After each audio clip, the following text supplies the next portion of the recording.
अचानक प्रदेश का परसेप्शन खराब नहीं हुआ था,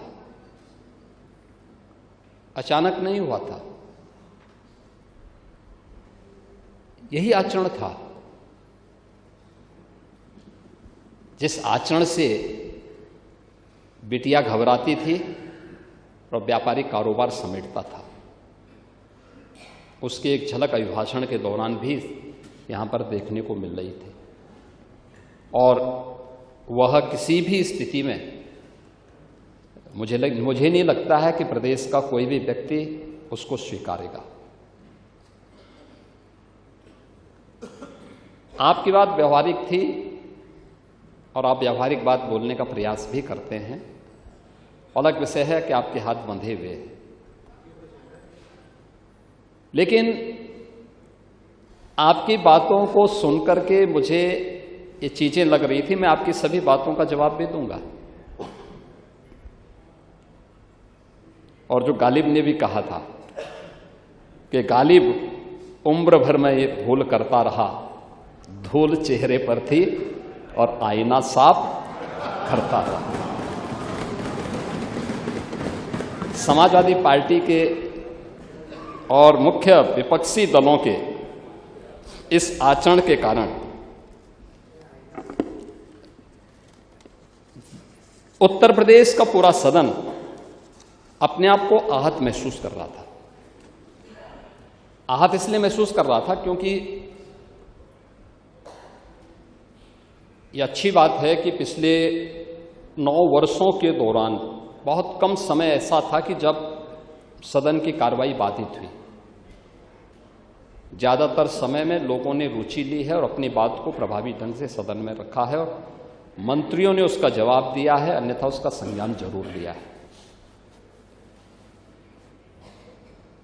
विकास के मुद्दे हों, सुरक्षा के मुद्दे हों, वेलफेयर के मुद्दे हों, ये बिना भेदभाव के सरकार ने समाज के प्रत्येक तबके के लिए दिया।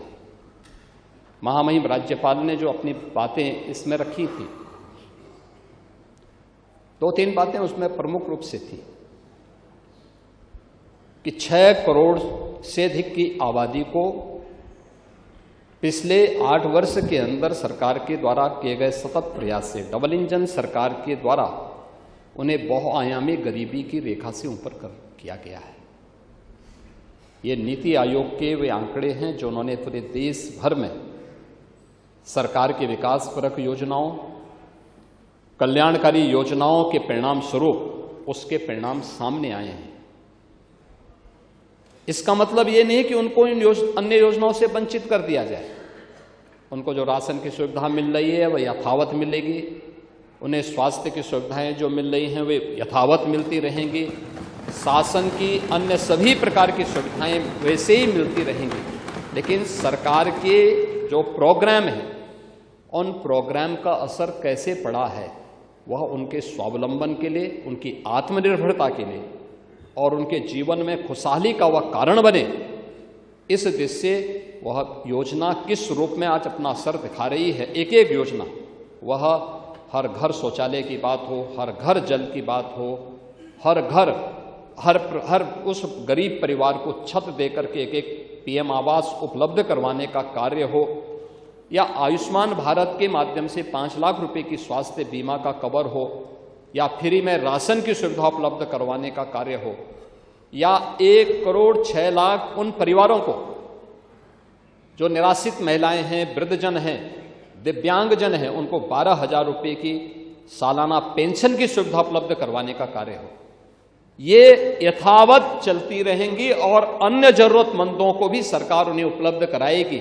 यह सरकार उसके साथ जोड़ रही है, ऐसा नहीं किसी को रोकने के लिए, बल्कि उसमें और क्योंकि उसके परिणाम आ रहे हैं, लोगों ने विकास की इस प्रक्रिया के साथ जुड़ करके उसका लाभ लिया है। सरकार इस बात को लेकर के ही आज इन कार्यक्रमों के साथ उस परिणाम के बारे में भी सदन को अवगत करा रही है। क्योंकि हमसे जुड़े रहने के लिए हमारे YouTube चैनल को सब्सक्राइब करें और नई वीडियो की नोटिफिकेशन के लिए बेल आइकॉन को दबाएं।